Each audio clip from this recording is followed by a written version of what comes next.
మేము ఇవ్వాల్సిన food pockets కానీ అవన్నీ వెళ్తున్నాయి. ఇంకా ముమ్మరం చేస్తున్నాం.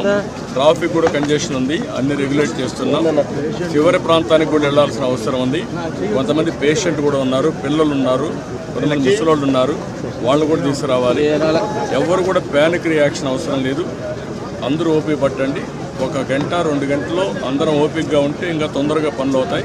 అన్నీ చేస్తానని అప్పీల్ చేస్తున్నా. ఇక్కడే ఉంటా, కంట్రోల్ రూమ్ని యాక్టివేట్ చేస్తున్నా.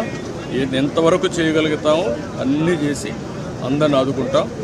110 పైన బోట్లు పనిచేస్తున్నాయి.